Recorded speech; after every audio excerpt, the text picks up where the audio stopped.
Hello student, good morning. Class 8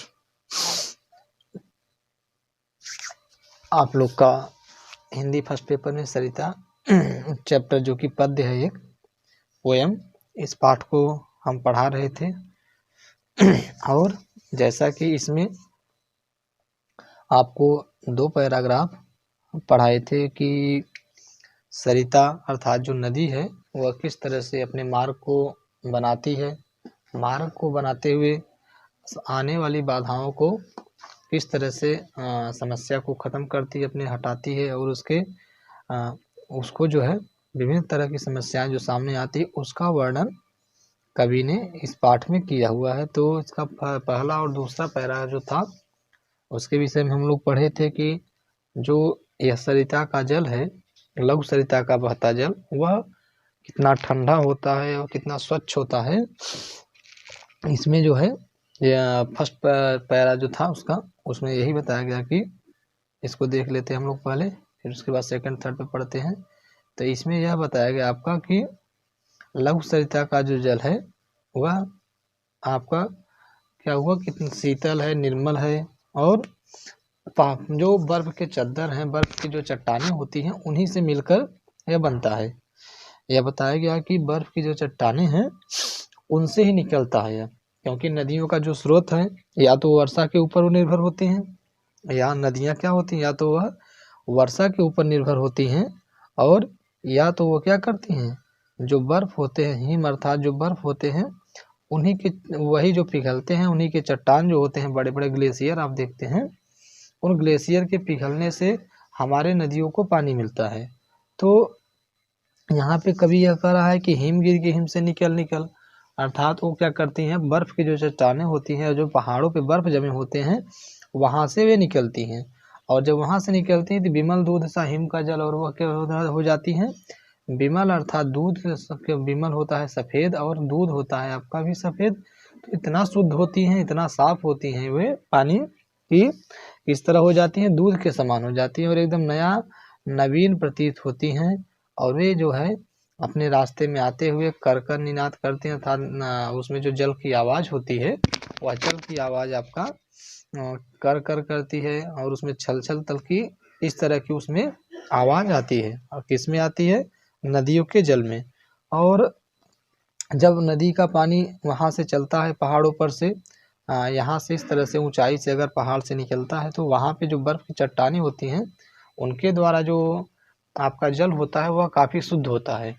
और बहुत ही साफ होता है। और उसके बाद जैसे ही पहाड़ों पर से क्या होती है, मैदानी इलाकों में आती हैं, जब आपको मैदानी इलाकों में आती हैं तो वहाँ पे आने के बाद वो विभिन्न नगरों शहरों से होकर धीरे धीरे क्या होती हैं, जाके समुद्र में मिल जाती हैं। तो जहाँ से निकलती हैं वहाँ से बर्फ़ के चद्दर, बर्फ़ से चट्टान से पिघलती है, बर्फ़ का पानी रहता है तो बहुत ही शुद्ध रहता है। लेकिन जब आपके नगरों में प्रवेश करती हैं तो नगरों में प्रवेश करने के बाद क्या करती हैं, ये जो है बहुत ही दूषित होने लगती हैं, क्योंकि जगह जगह फैक्ट्रियाँ और अपशिष्ट पदार्थ, कचरा, मल मूत्र, इस तरह के पदार्थों का क्या होता है, उसमें नदियों में बहाव होने लगता है, जिससे ये नदियाँ क्या होती हैं, नगरीय शहरों में आते वक्त दूषित हो जाती हैं। खैर कवि ने यहाँ पे इस तरह की बातों का वर्णन नहीं किया है, फिर भी इन्होंने यहाँ पे जो नदियों की जो विशेषता है कि सरिता अर्थात जो नदी है वह किस तरह से अपने मार्ग को बनाती है, मार्ग में उसके सामने बाधाएं आती। बाधाएं का तात्पर्य यह है कि उसमें आपका कहीं रास्ते ऊबड़ हो जाते हैं और कहीं रास्ते क्या होते हैं, ऊबड़ मतलब कि इस तरह से ऊंचाई हो जाते हैं, कहीं एकदम स्लोप हो जाता है, ढलान हो जाता है। तो इस तरह के रास्तों में जब नदी आती है तो कहीं अपने रास्तों को ढलान की तरफ ले जाती है और कहीं उसकी ऊंचाई इस तरह की होती है, फिर भी वो क्या करती है, यहाँ पे जल इकट्ठा होती है, उसके बाद ढलान से आगे निकलती है। इस तरह की कल्पना जो है इसमें कवि ने किया है कि तन का चंचल मन का बेवल या लघु सरिता का बहता जल, इस तरह का इसमें दिया था कि जो जल होता है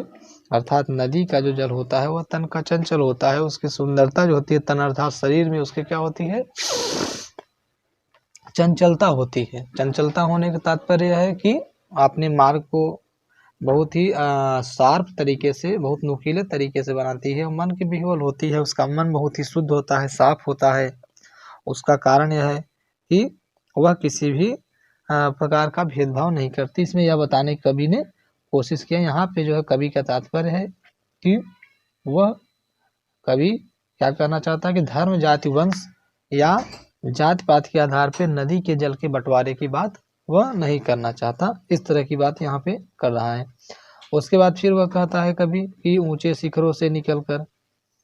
ऊंचे शिखरों से कहता है कि जल कहाँ से उतरता है, तो ऊंचे शिखरों से उतरता है और गिर गिर चट्टानों पर, और फिर उस गिरता क्या है, जब वो पहाड़ की ऊंचाइयों से ऊंची ऊंची जो है पहाड़ों पर से जब जल गिरता है, इस तरह से आप कभी देखे होंगे डैमफॉल और झरना आप देखे होंगे तो बहुत ऊंचाई से गिरते हैं। और बहुत ऊंचाई से गिरने के बाद जो है आप अगर कभी जो है जाएं, भेड़ा घाट जाएं या फिर जो है जबलपुर में है या उत्तराखंड के कुछ क्षेत्रों में अगर आप जाएंगे तो वहाँ पे आप देखेंगे कि बहुत ही ऊंचाई से पत्थर, बहुत ऊंचाई पे जब आप जाएंगे वहाँ पे तो वहाँ पे उन पत्थरों में से पानी निकलते रहते हैं। उन पत्थरों में से आपको यह पता नहीं चलेगा कि पत्थर हैं और पत्थर से कैसे पानी निकल रहे हैं, लेकिन आप देखेंगे तो थोड़ा थोड़ा पानी इस तरह से रिस रिस के क्या होते हैं, निकलते रहते हैं। तो कभी यही बताने की यहाँ कोशिश कर रहा है कि ऊंचे ऊंचे ऊंचे शिखरों से उतर उतर गिर गिर की चट्टानों पर कंकड़ कंकड़ पैदल चलकर दिन भर रजनी भर जीवन भर धोता वसुधा का अंतस्थल या लघु सरिता का बहता जल।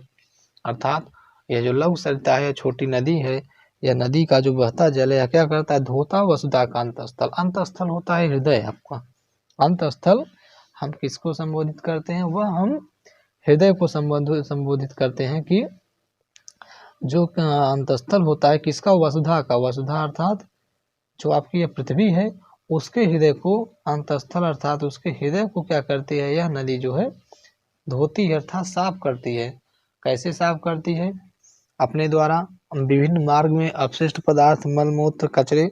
इन सबको नदी क्या करती है, बहाते हुए ले जाती है और जाके समुद्र में, वहाँ पे महासागरों में गिरा देती है। तो यही कवि यहाँ पे कह रहा है कि यह क्या करती है, कंकड़ कंकड़ पैदल चलकर, अर्थात इसके रास्ते में कहीं पे बहुत पथरीले रास्ते आते हैं। पथरीले रास्ते की अगर हम आपको बात करें तो उत्तराखंड का देहरादून आपका जो या तराई क्षेत्र आपका जो है वहाँ पे बहुत ही पत्थर है, वहाँ आपको बालू जैसी रेत नहीं देखने की मिलेगी। तो वहाँ पे नदी क्या होती है, बहुत ही पथरीले रास्तों से। जब आप तो गोदावरी में जाएंगे और वहाँ पे आप जाएंगे देखेंगे तो वहाँ से नदी इस तरह से बहुत ही पथरीले रास्ते हैं, वहाँ छोटे छोटे पत्थर इस तरह की चीज़ों से नदी आगे बढ़ती है। लेकिन जैसे ही उत्तराखंड के बाद आपका आगे के शहरों में आती है, जैसे प्रयागराज में आ गई, इलाहाबाद में, यहाँ पे आने के बाद नदी क्या होती है, बालू वाली मिट्टी मिलती है। तो यहाँ पे क्या हुआ, आपको कंकड़ पत्थर न मिलके, पथरीले न मिलके, यहाँ पे क्या हुए, बलुई मिट्टी के सहारा नदी को मिला। तो कभी यही यहाँ पे कह रहा है कि कंकड़ पत्थर भी पैदल चलती है और दिन भर चलती है और रजनी भर अर्थात रात भर चलती है, जीवन भर चलती है, लगातार जो है चलती रहती है। आपने यह देखा होगा कि कभी भी नदी का जल, यदि नदी में जल है तो, नदी में अगर जल है तो वह जल जो है हमेशा बहता रहता है, कभी भी उसमें ठहराव नहीं आता है। लेकिन एक तालाब का जल आप देखते होंगे तो क्या होता है, एक जगह स्थिर रहता है, एक जगह रुका रहता है। इस तरह की कवि यहाँ पे कल्पना कर रहा है। उसके बाद देखिए फिर क्या कहता है, कवि कहता है कि हिम के पत्थर से भी पिघल पिघल बन गए धरा का वारी विमल। क्या कह रहा है कवि यहाँ पे, कह रहा है कि सुख पाता जिससे अधिक विकल्प पी पी कर, अंजल भर निर्जल नित जल कर भी कितना शीतल, यह लघु सरिता का बहता जल। तो यहाँ पे कवि क्या कह रहा है कि हिम के पत्थर से पिघल के, अर्थात तो क्या होता है, जो बर्फ के पत्थर होते हैं उन्हीं से पिघलता है वह जल। और कहते हैं फिर क्या, बन गए धरा का वार विमल, और फिर वह जो पिघल कर क्या बन जाता है, धरा अर्थात पृथ्वी का, बन गए धरा का वार विमल। और वह जो है फिर आपका धरा अर्थात पृथ्वी का, वारी माने होता है पानी,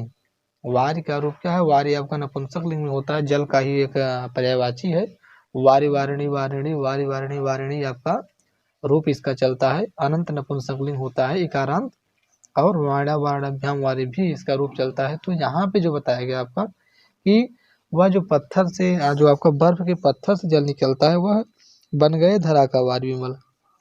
अर्थात वह पृथ्वी का क्या हुआ, शुद्ध जल बन गया। वार विमल अर्थात जो है शुद्ध जल बन गया। और इसके लिए कवि क्या बताना चाह रहा है कि सुख पाता जिससे अधिक विकल पी पी कर अंजल मृदु, अर्थात जो कोई व्यक्ति विकल रहता है, जो कोई व्यक्ति बहुत ही परेशान रहता है और उसको प्यास लगी रहती है, अगर कहीं पे उसको नल की व्यवस्था नहीं है या किसी भी प्रकार के साधन की व्यवस्था नहीं है, तो वह क्या करता है, सुख पाता है किससे, जो परेशान होता है, जल से व्याकुल होता है, पीने के लिए, वो जल पीने के लिए, ग्रहण करने के लिए व्याकुल होता है, तो वह क्या करता है, पी पी कर अंजल भर मृदु जल, अर्थात वह जो है एक छोटी अंजुरी से अपने जो है क्या जल को पीता है और उसके बाद उसका जो हृदय होता है काफी सुकून उसको मिलता है। तो कहता है अंजल भर मृदु जल, अर्थात उस मीठे जल को जो है वह व्यक्ति ग्रहण करता है और उसको क्या होता है, बहुत ही सुकून मिलता है। तो यही कवि यहाँ पे कहता है कि नित जल कर भी कितना शीतल, यह लघु सरिता का बहता जल, अर्थात यह जल जो हमेशा जलता रहता है, जलता कहने का तात्पर्य कि धूप भी इसमें लगती है, छाँव भी इसमें लगती है, गर्मियों के दिनों में जलों में बहुत धूप लगती है और ठंडियों में भी इसमें बहुत ठंड लगती है, तो फिर भी यह क्या कितना शीतल और निर्मल बना रहता है। इस तरह की बातें जो है इसमें कवि बताना चाह रहा है। उसके बाद फिर कहता है फोर्थ पैरा में कहता है कि कितना कोमल कितना वत्सल रे जननी का वह अंतस्थल, जिनका यह शीतल करुणा जल बहता रहता युग युग का अविरल, यह लघु सरिता का बहता जल। तो कवि यहाँ पे यही बताना चाहता है कि यह जो है आपका कितना कोमल है, कितना वत्सल अर्थात कितना सुंदर है, और रे जन्नी का यह अंतस्थल, जन्नी अर्थात यहाँ पे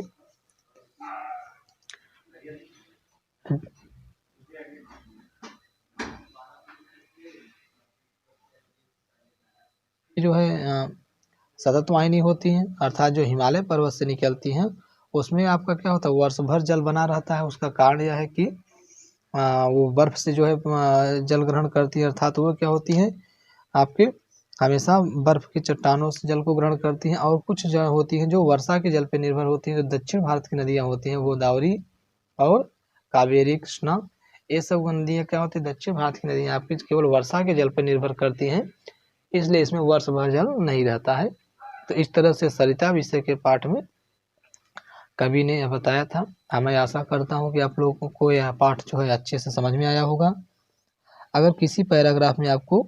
समस्या होगी तो आप हमको कमेंट में बताइएगा। अब इसका एक्सरसाइज है, अब नेक्स्ट चैप्टर देंगे और एक्सरसाइज का PDF हम साथ में आपको इकट्ठा दे देंगे, या जैसे समय मिलेगा हमको। तो फिर आपसे कल नेक्स्ट वीडियो में मिलेंगे बच्चों, तब तक के लिए गुड बाय, टेक केयर।